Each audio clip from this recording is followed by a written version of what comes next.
Okay, I'll go ahead and test my sound. If you're able to hear me, if you could type a Y in the chat, that would be great.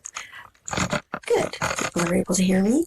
And I want to mention that this is a session called Fake News for Seniors, but it's certainly applicable to everyone at any age. And so I'm going to be presenting this at a senior center in a couple of weeks. So at the end of this presentation, I'm going to hope for some feedback from all of you. If there's some additional resources, things I've left out, things that you might think I should phrase a bit differently, whatever. So maybe we can have time to talk about that at the end. I also, before I start, want to mention that senior citizens come to a presentation like this with a ton of real life experience and what you might call an expanded frame of reference. So I want to be sure that I'm not saying things in a way that presume someone might not understand some of the things going on today. But I also realize that propaganda and inaccuracy in news is nothing new. Human nature has always been filled with gossip and with hearsay. But what I want to focus on is what has changed and what is new today. So I think intelligent individuals can step out of the fray, you might say, and can contemplate information objectively. And I think seniors will certainly understand that. My goal today is to present this topic through the lens of digital culture, because that's really what has changed. So fake news, we'll start right here. This is a topic that we've heard about over the past few years quite a bit. So I recently, as I said, was asked to present on this topic at a senior retirement center, and I thought all of you might give me some feedback. So this presentation's coming up pretty soon, and I don't want to get too technical for the people in the audience, but because there's some of their elderly that don't really utilize a lot of computer technology. But I really want to bring awareness that we each are responsible for evaluating our incoming information. And many of us today do have computers, smartphones, tablets, and a lot of our information, news information, comes through in those formats. Rarely do we have people that are taking a physical newspaper, but you'd be surprised. There are quite a few delivered to the senior center where I'm going to be speaking. Is there anyone here in the Second Life audience that takes a daily printed newspaper? Would you type in the text chat if you do? Okay, so some people do, and some people completely read their news in digital format more and more, and some get their news through social media formats. So there's a lot of news that's taken in digital formats. Great, I see some people do still like the news in a physical format.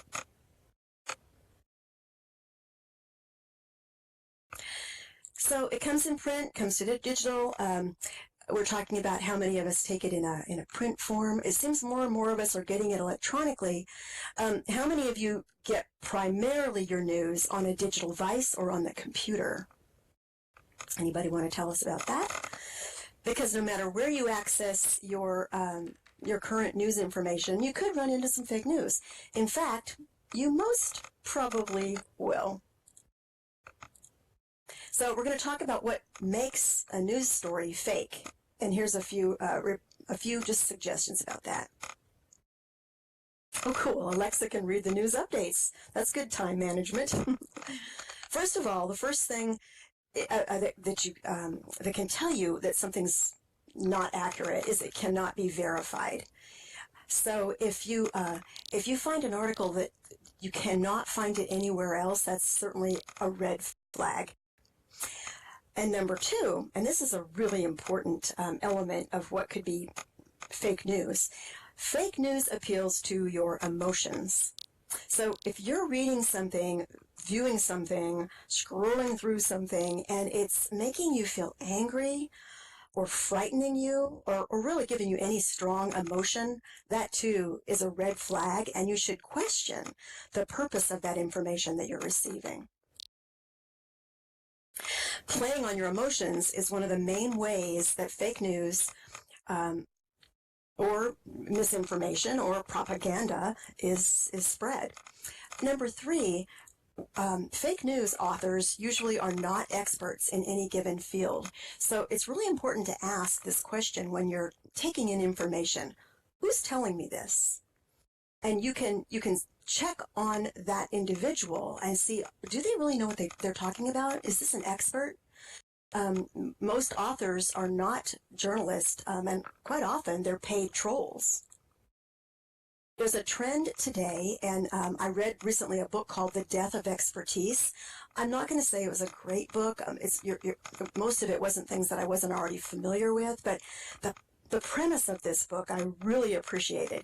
It really brought to light that today we do not respect as experts as much as we did historically speaking, say prior to the internet. And part of that is because we live in a do-it-yourself from the bottom up digital culture. Anybody can, Google something and find on YouTube a how-to and learn how to do a lot of things that it used to take that only the experts knew how to do. And so we no longer really respect the guy that spent 50 years learning how to carve that cabinet.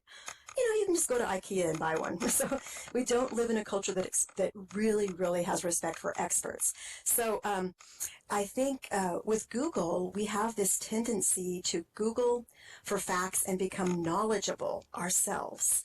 And quite often that can lead us to not really respect our experts. Experts have special training. They have years and years of experience that really should be respected. Well, the fourth element that makes a news story fake is it can't be found anywhere else. So if you look up, the main idea of an article and you can't find it anywhere else, that should really be a red flag. A newsworthy story can be verified in multiple places. And then the final element on this list is fake news comes from fake sites. So I always liked to teach students when I was in the school library setting how to really see who's writing this site. Is it a reliable source, the actual website? So you can check who owns it. You can see if they are a legitimate authority on the subject that they're talking about.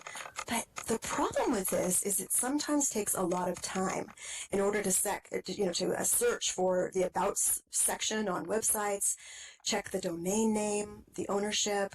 But one easy way is simply in the URL to see if it's a .gov, a .edu. Is this an educational site? Is it backed by a reputable institution?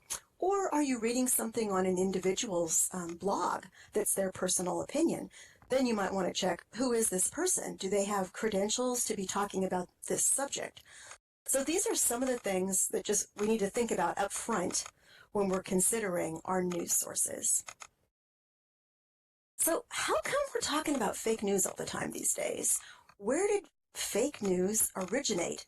I came across this graphic, which I think really does show the shift in our culture. The graphic shows some of the roots, first of all, of misinformation. And you can see there on the roots of this tree, the loss of confidence in the traditional media, which certainly the traditional media is out to make money. And over the years, you've noticed that, news is one of the cheapest forms of entertainment, infotainment, whatever you want to call it, because they don't have to pay actors, thousands and thousands of dollars. And so there's a trend for news to be 24/7, but it's still out to make money. So we need to really think about, who's giving us this news. So there's been a loss of confidence in the traditional media, and that led to much more use of social media. Another factor is the low levels of critical thinking and a lack of literacy about evaluation of information, and that contributed to the spread of misinformation. There's also been, shifts in business models, and unfortunately, there are malicious actors. There are people who simply want to mislead other people, just either to be mean or because they have a hidden agenda.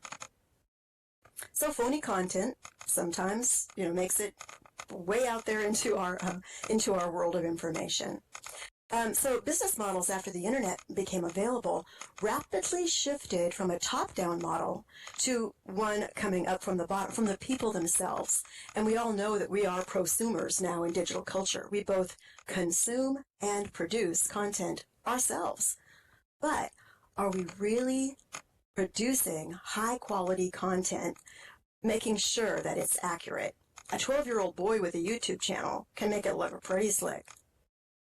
So if you take a look now at the branches that are coming out of the top of the information tree, it appears that there may be more hoaxes today, more rumors, and a lot more disinformation that we encounter now. In fact, there's more disinformation than there is actual high-quality, factual information. So let's think for a minute what makes real news real. First of all, real news comes from real sources. And I like to say high-quality, accurate sources.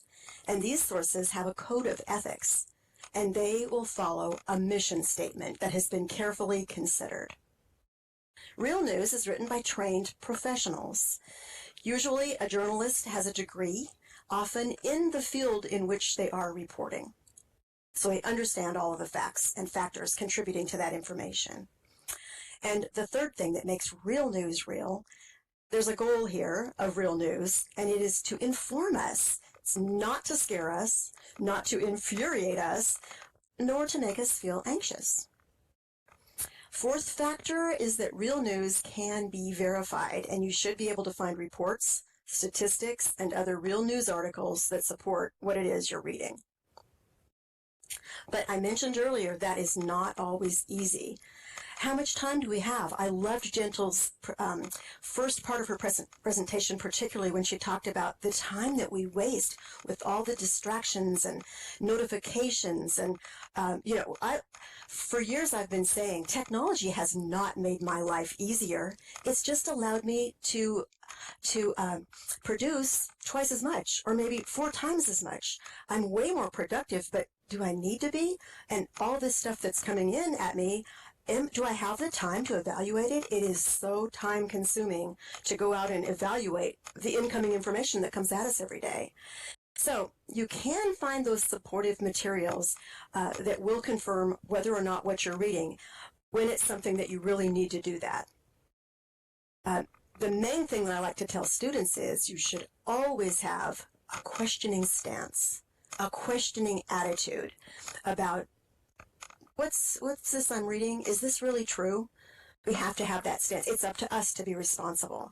We need to have an awareness that there is misinformation out there, and it can be critical. And if you have that questioning stance, that's the starting point for being able to evaluate information. So when you're thinking about incoming news, we really need to kind of ask ourselves some questions. These are some of the questions that we need to ask ourselves. First, what's the main idea here?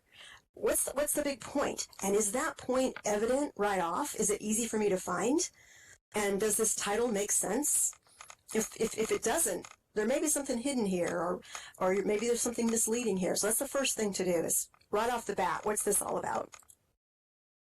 And the second thing to think about, how does this news want me to feel?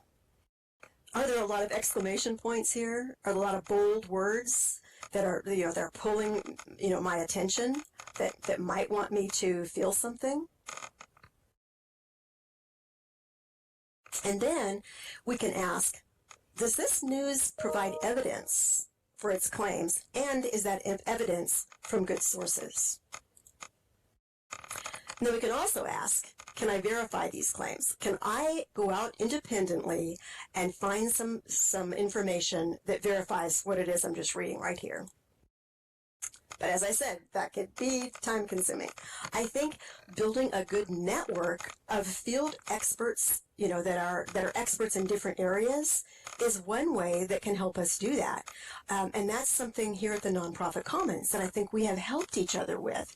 There are different experts sitting right here among us in different fields. So if you have a go-to network, Then when you're questioning something like cybersecurity and it's making you very anxious, you can go to somebody in your field and they'll say, oh, no, that's not something to worry about. Here are the facts.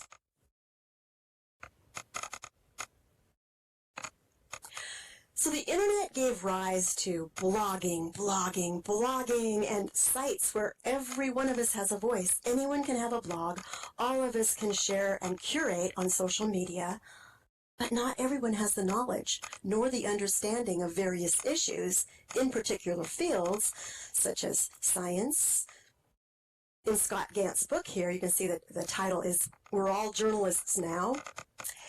This is an interesting concept. Anybody can be a journalist now without a journalism degree. And that line has really become blurry. The line between professional journalism and the opinions of lay people who may not really fully understand particular issues. And you can see that the lines are becoming very unclear. So if everybody has a voice and they're all talking at once, where is the news? Even the TV broadcasts are no longer clearly reporting just factual news. Often the major news channels share opinions, and often what they're sharing is not really the facts of what has happened, but the predictions of what may happen or what's going to happen next. Many of the news stations are really upfront about this. They'll say this is news commentary, this is an opinion channel, but often it's hard to tell the difference when there's a news anchor reporting the facts and when it's opinion, because it's not always stated clearly. Sometimes the media faces on TV, they're obviously telling us how to think and how to feel instead of reporting just the facts. And it reminds me of Sergeant Friday when he would go out to the case and say, just the facts, ma'am. So another thing that really is difficult for us, and it really goes along with Gentle's presentation about our constant state of distraction that we live in. Certainly information has always been affected by bias. I mentioned that earlier. But today, we have this really fast pace coming at us that we didn't have past. Back when we got most of our news on only 3 news networks, or when we got the newspaper, the daily newspaper, and before that it was even slower. We had this time to process the incoming information, time to reflect on it, time to revise. In fact, the news media had time to revise. The news media no longer has time to revise. There's Twitter. It's coming at them so fast. They've got to tell us right away what's happening in the world. And if you look at this slide that I have up, we have to choose from all these different incoming, blogs and posts and tweets and, different places, different apps that come at us all day long with news. So today, information is live, and we are overloaded with it. And we have very little time to process, reflect, and revise. So perhaps we should take a look at what journalism should be, the 5 intellectual principles of journalism, and then think how that sort of can be interpreted through the lens of digital culture. In journalism school, and this is a recent book I just got that kind of has the history of some journalism. It's a 2014, Kovacs and Rosenstiel. They present 5 principles. 1, never add anything that was not there. That's an interesting thing to think about. If it wasn't there, you can't report on it. Number 2, never deceive the audience. Number 3, be as transparent as possible about your methods and your motives. Number 4, rely on your own original reporting. And number 5, exercise humility. So those are the 5 standards that are put out that a journalist needs to think about. Now, of course, as I said, in this bottom-up culture we live in, where anyone can have a blog and state their opinion on all those things, these 5 principles are not always, what we take to heart, and most people do have their own area that they're usually talking about. But it's interesting just to think about these and think how important it is to have humility when we're talking, to be really clear and authentic and not try to deceive anyone or to not try to scare anyone.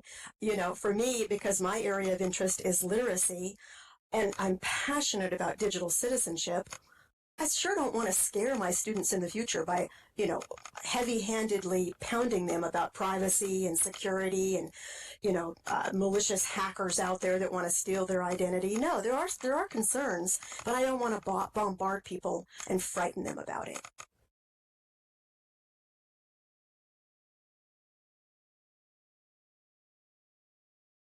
And speaking of frightening people in digital culture, the news, and this started happening a few years ago. You all probably remember when it started happening.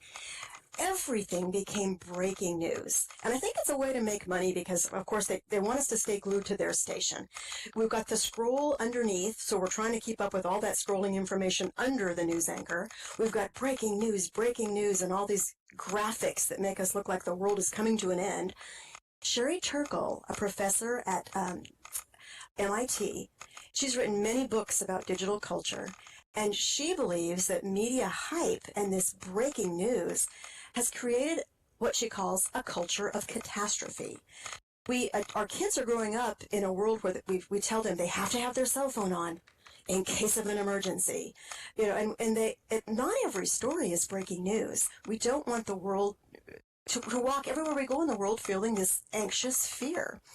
And I think a lot of kids do kind of feel like they need to have their phones close by because an emergency is lurking right around the corner and something bad is about to happen. But I've got my phone in my pocket. That doesn't seem like a world I want our kids to grow up in. And there is this, and of course we could argue that point a lot because there are a lot of things wrong with our culture, but I think danger has always been out there, and I'd like to think we can protect our kids from constantly living in fear. So all of these things we're talking about lead us to the fact that it's our own responsibility to check on the sources of incoming information that we have at our fingertips every day in our pocket. So being aware of that responsibility is the first step. Rhiannon says she had a conversation with a friend's 20-year-old daughter a couple weeks ago that felt everything they hear, that there's imminent disaster. It makes them seem there isn't as much of a future compared to other generations. I think that's absolutely true. That nails it. And it's because we're so glued to this incoming information of negativity. And so I think that also goes along with what Gentle said. We need to have clear mental boundaries and maybe put on relaxing music. Go take a walk. Don't constantly keep that app telling you the world's coming to an end. Take a break from that. And it's our responsibility to take that break. Here are a few resources that you could look at later. We need to think about, a few years ago, I had a friend tell me that they got most of their news from Saturday Night Live because at least it was funny, but you knew what was happening. And when you think about satire, you can get a lot of what's going on through satire, but it's our responsibility to really think about what the facts are underneath that. And so you could, a lot of academic libraries have LibGuides, and those library guides help students understand how to evaluate information. And here's one from Kent State. So Marley's saying if we could balance catastrophic news with the opposite, it could mitigate the effects of that fear-mongering. Absolutely. We need to understand, we don't want to shelter ourselves or our children from everything to where they don't, they can't live in the real world, but we don't want them to be bombarded by it all the time either. And I'm just going to put there's a move to call our new philosophical era, postmodernism died, and I'm kind of rooting for metamodernism as the new philosophical cultural moment in which we live. And I've read a bit of articles on this, and it hits what Marley just said. It's a balance of opposites. It's never all white or all black. And if we want to have hope for the future, we need to balance our world through this, through the being able to let the pendulum swing among the opposites. So, yes, I think that's an important thing to point out. There are, I put a couple of those library guides for you to look at later, and they really, really point out that it's our responsibility. We can't just, jump on a bandwagon and believe everything that we hear. We have to take responsibility ourselves as digital citizens. I mentioned earlier that bias has always been around. It's just part of human nature. It's part of human nature for us to say, this is what I believe in, and I want the people around me to believe in the same thing. I mean, that's just human nature. Confirmation bias is the tendency to search for, interpret, favor, and recall information in a way that affirms one's prior beliefs or hypotheses. And that's just human nature, but it can be a real problem for us, because if we say up front, this is what I believe and I'm never going to believe anything else, then we don't think. We don't learn that way. We learn by talking with somebody who thinks a little bit differently. And I've always really liked Vygotsky. Lev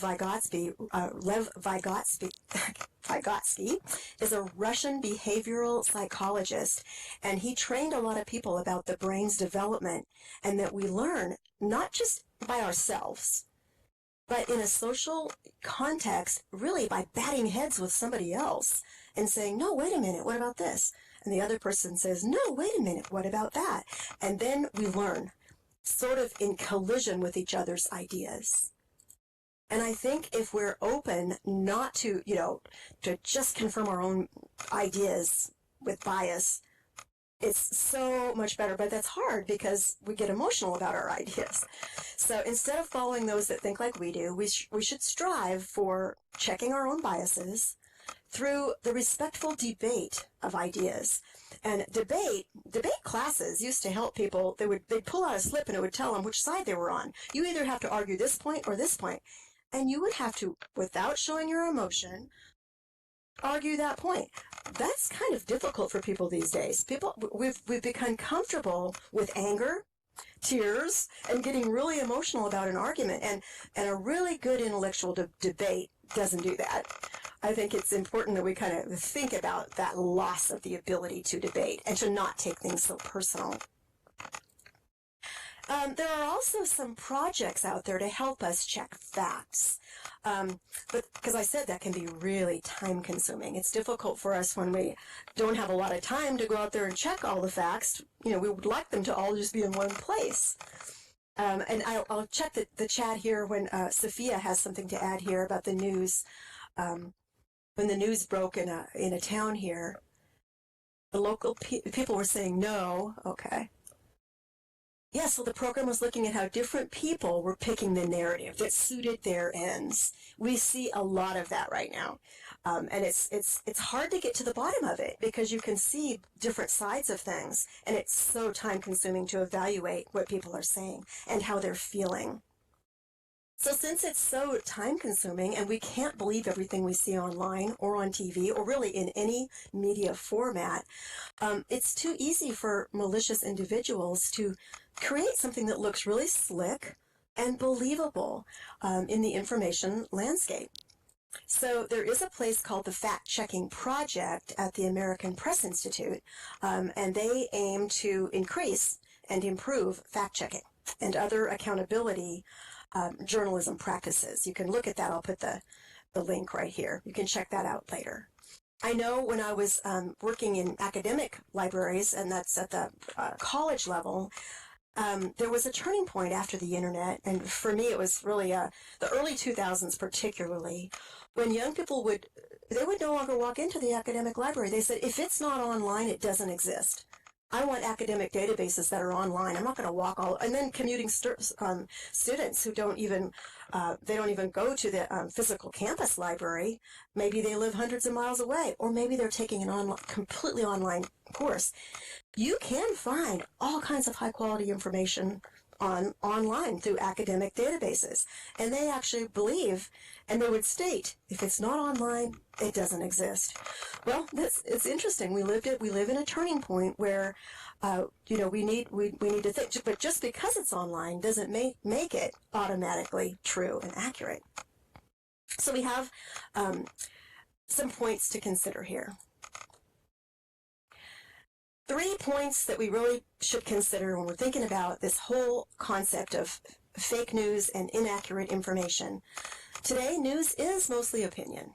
It's not really mostly facts, but telling us how to feel about those facts. And then, secondly, news today, as we've mentioned in the chat too, it's live. It comes to us so fast that the reporters themselves have very little time to confirm it. The facts as they're getting them. How many of you remember when Gabby Giffords was pronounced, she was pronounced dead on TV, and then they said, wait a minute, no, she's alive. No, wait a minute, no, she died. No, wait a minute, no, she's alive. I think it was 2 or 3 times we heard that she was dead before, and she survived that gunshot. And that, to me, really was a turning point in understanding that the news is live now, and you better keep up. I mean, you can go on Twitter.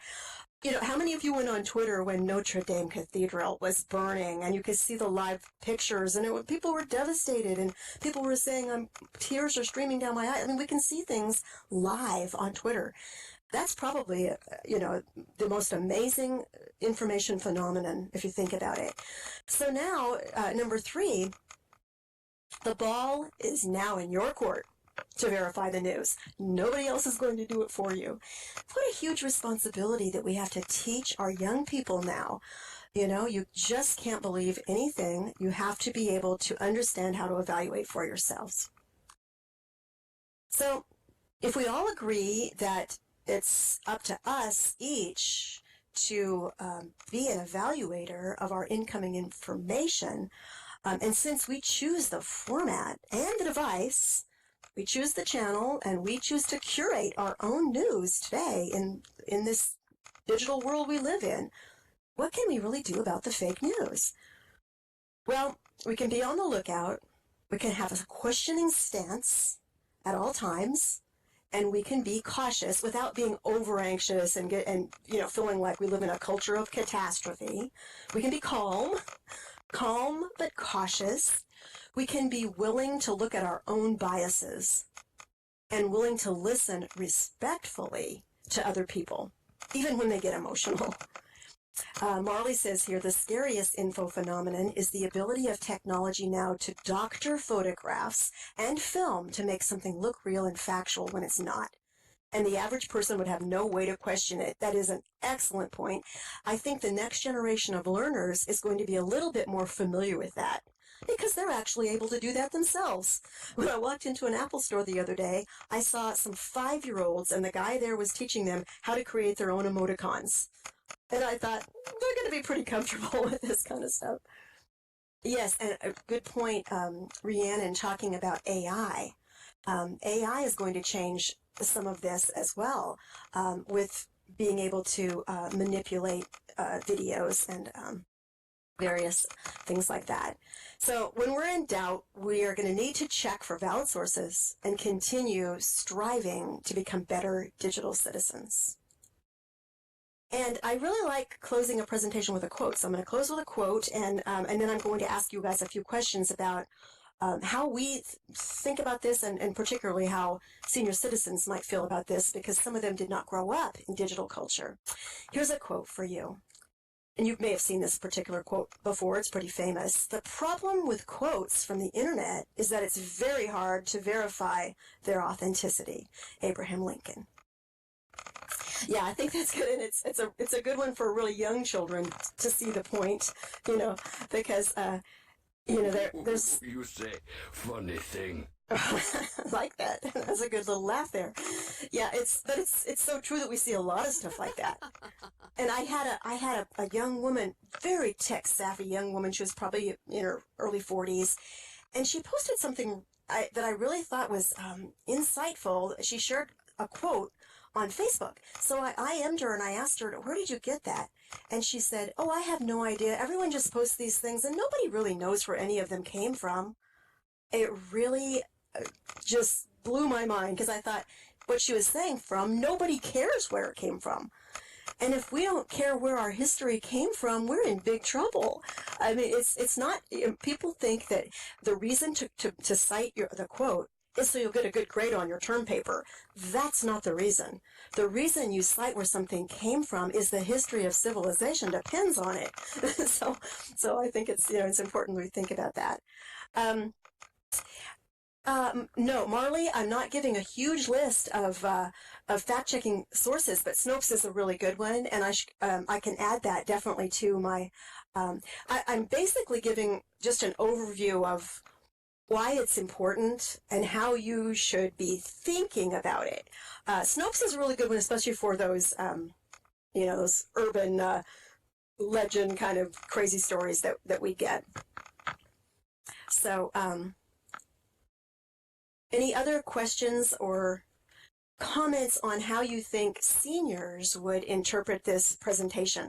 I hope I didn't get too technical on it. Most of the seniors that I'm working with are getting smartphones.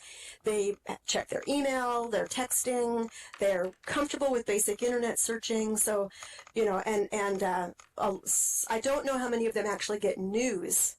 Most of them use social media more for sharing family photos and things like that.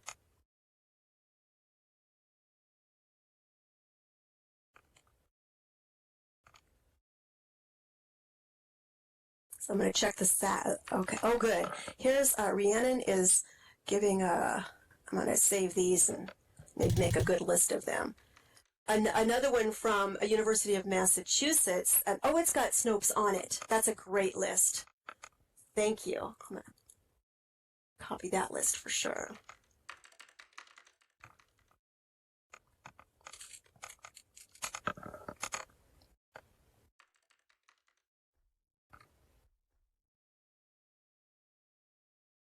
Yes, I think Namara has a good point there that Edward R. Murrow would preface something by stating it's opinion, not news. And but now we that's kind of buried under there. We don't hear that. And almost any news station you go to, you can feel the emotion in the voices.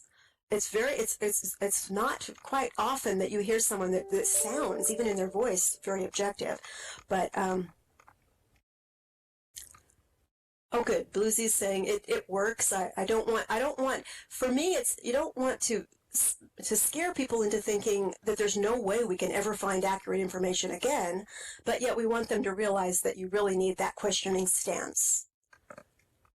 And yes, if it's full of emotion, then that's the biggest red flag. Okay, Gentle's saying, mention the Cuban Missile Crisis when the news was meant to scare. Yes, I think a lot of us grew up with the duck and cover, the bombs are coming, and so it really isn't anything new. It's just that it's more prevalent and it's 24/7.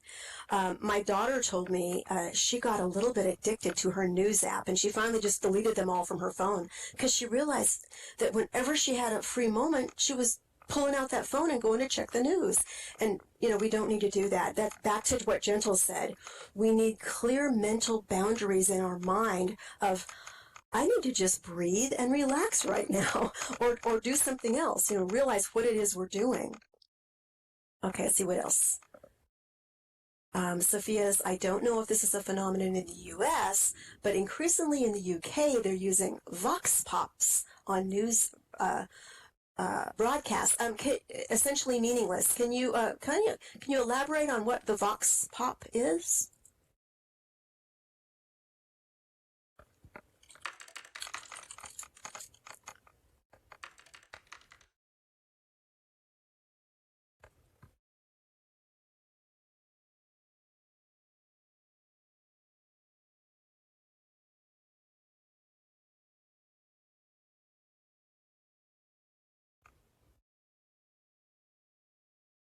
Oh, yes. Oh, and sometimes that is so appalling when you hear someone who's talking about something they know nothing about. It's kind of scary.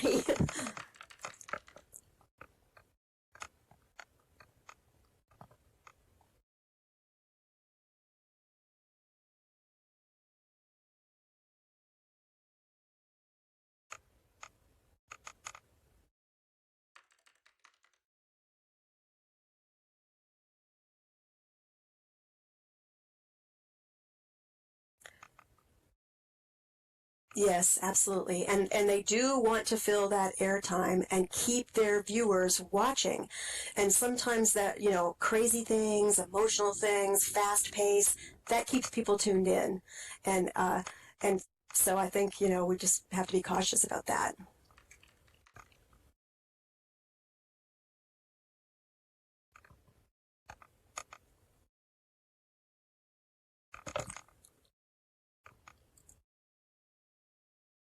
Yes, Marley's pointing out that on some of those late night shows when they go out and they'll ask just basic questions like, who was the president a few years ago, and they have no idea, and it's kind of frightening.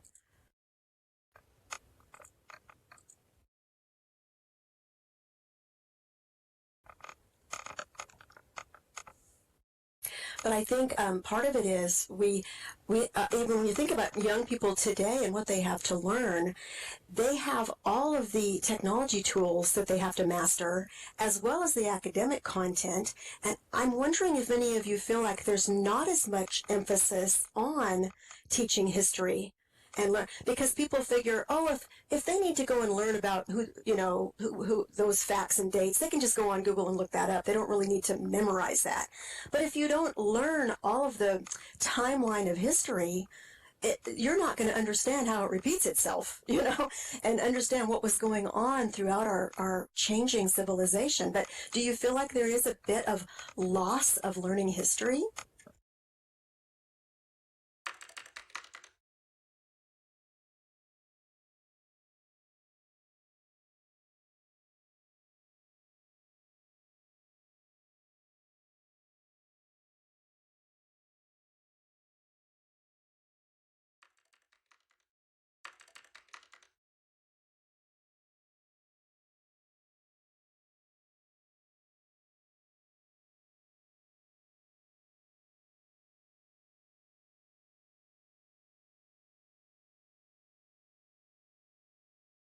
Yes, you've got a point there, and that's I said earlier.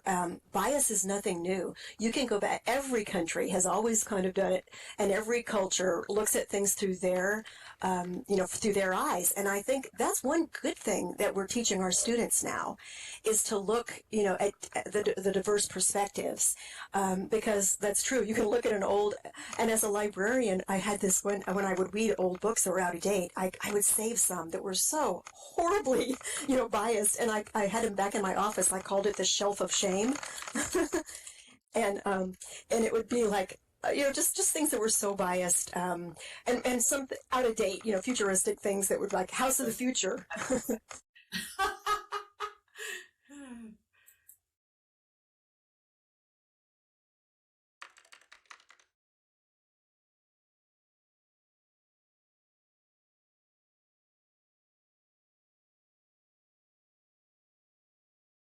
So that's right. We have to balance that as well. That's another meta-modern idea, is that we have two opposing ideas here. We have to teach history or it's going to repeat itself, and just the whole idea that, it was always biased, and the idea that we need to look at it in a new way. There's always the two ways of looking at it, and we need to have hope that we'll be able to just keep on plugging away towards being more respectful of each other. Good point, Bluesy. You can go, and my husband's really good at that because I'm on the computer more, and he's actually uses more of the TV. And there, you can go and look all around the world at the other news sources. Get the slant that some other country is saying on this topic, and that's quite helpful.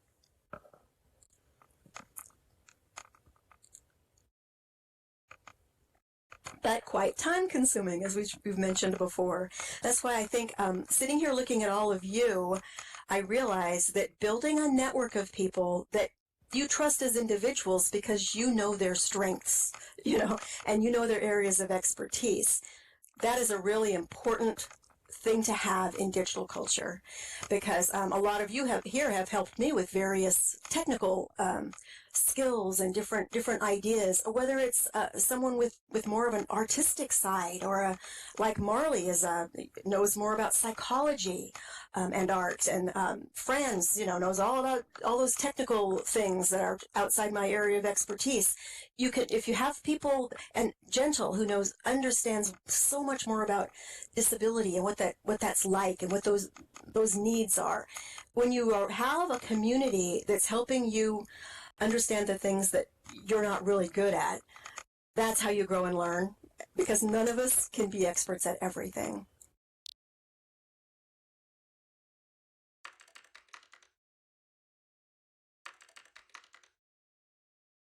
And I see Bluesy saying their truth, your truth, the truth. I've been reading a book lately that says we live in a post-truth era. And there is a tendency for people to think that there's no way we'll ever see the truth. But that's a meta-modern idea too. When you think about it, on the one hand, there is the truth. There is the truth, and the truth exists. And on the other hand, there is no single truth. Everyone's seeing the truth from their own. So it's kind of like there's this, we live in a polarization of opposites, and we need to realize that they both are simultaneously true.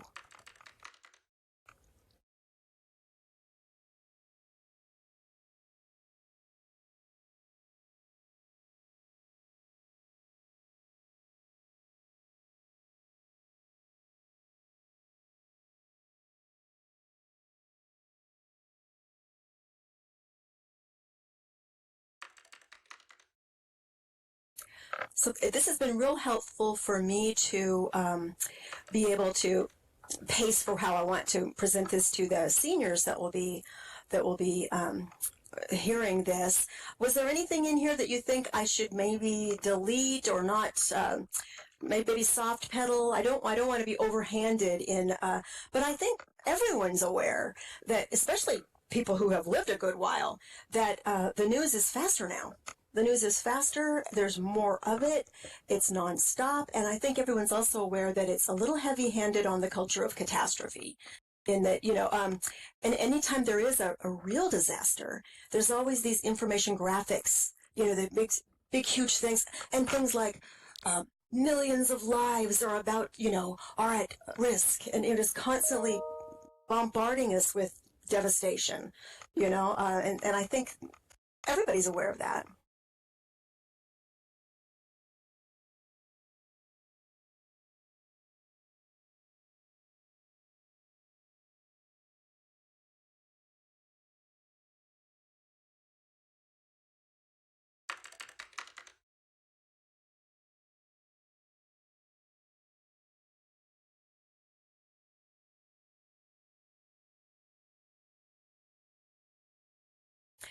So one last thought from me. The one thing that I thought after this presentation, that the people watching might be disappointed, I can hear them walking away saying, well, I thought she was going to tell us what to do about fake news. And she just didn't tell me anything about what to do about it. Just live with it, And it's because what I'm telling them is it's your responsibility to take a questioning stance, not believe everything you hear, and realize that the news is 24/7 bombarding you, And I'm sorry, but that's pretty much the culture that we now live in.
Yes, some a little bit more comparisons of then and now. That might be a good idea as well.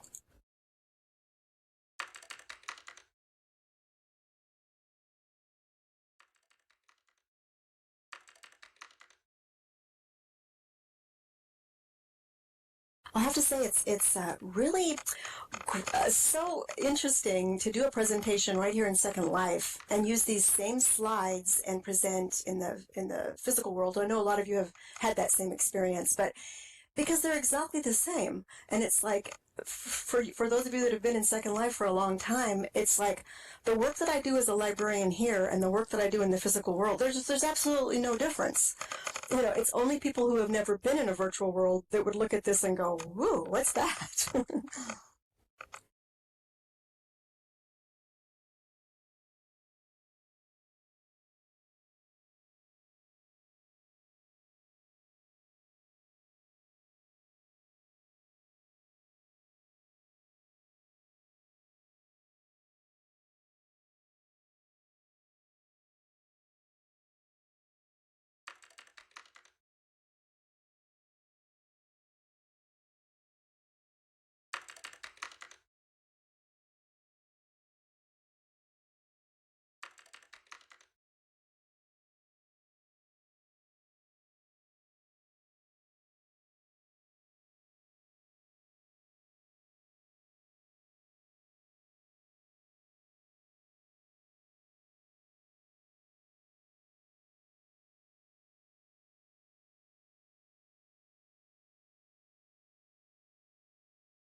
Hello. Friends, please look at your IM.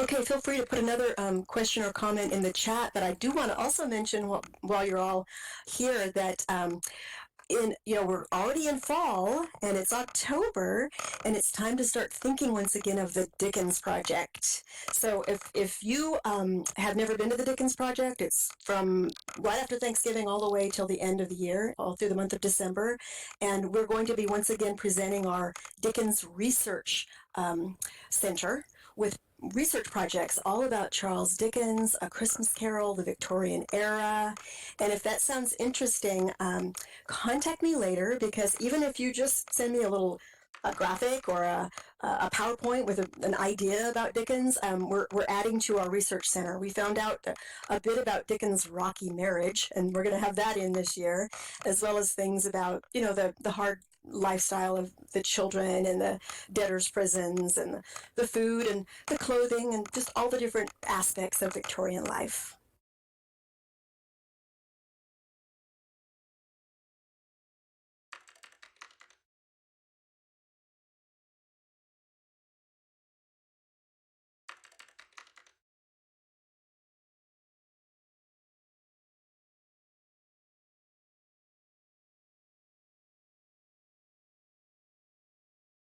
I'll drop you a little note card just so you'll have my contact information on where to send the PowerPoint if you're interested.